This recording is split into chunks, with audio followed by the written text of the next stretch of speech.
अस्सलामुअलैकुम, मेरा नाम है मोहम्मद बिलाल और आप देख रहे हैं डेली सियालकोट ब्लॉग। सबसे पहले शामिल करते हैं सियालकोट से ब्यूरो चीफ अब्दुर्रहीम की रिपोर्ट। ब्यूरो चीफ अब्दुर्रहीम की रिपोर्ट के मुताबिक रहनुमा पाकिस्तान तहरीक-ए-इंसाफ व साबिक वफाकी वज़ीर डॉक्टर फरदौस आशिक अवान ने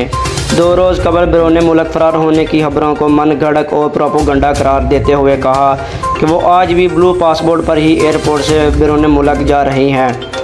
और जो लोग झूठी और मन गढ़ंत खबरें फैला रहे हैं इनके खिलाफ सख्त कार्रवाई की जाएगी। डॉक्टर फरदौस आशिक अवान ने ब्लू पासपोर्ट पर बैरून मुल्क जाने से पहले एयरपोर्ट पर ख़ुसूसी गुफ्तगू में क्या कहा, मज़ीद देखें इस वीडियो में। अजीज़ साथियों, जैसा कि आप जानते हैं कि चंद दिन पहले जो मेरी बैरून मुल्क रवानगी के हवाले से मन गढ़ंत, जहरीला और बेबुनियाद प्रोपेगेंडा किया गया,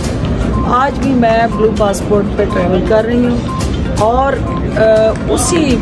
वीज़े पे और उसी फ़्लाइट पे मैं जा रही हूँ। जिन लोगों ने मेरे बैरून मुल्क रवानगी के हवाले से मन गढ़ंत, जहरीली, झूठी, बेबुनियाद खबरें फैलाई, उनके ख़िलाफ़ मैं कानूनी एक्शन लेने जा रही हूँ और उनको ये कहना चाहती हूँ कि मैं जा रही हूँ, ये बोर्डिंग गेट है और मुझे रोक सकते हो तो रोको, और अगर इसमें जुर्रत है, हिम्मत है और किसी जगह मुझे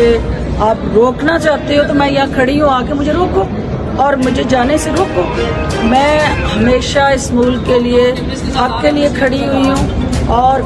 कानून की बालादस्ती, आइन की बालादस्ती के लिए जदोजहद की है। जिसने भी मेरे रास्ते में खड़े होकर रुकावट डालने की कोशिश की वो हमेशा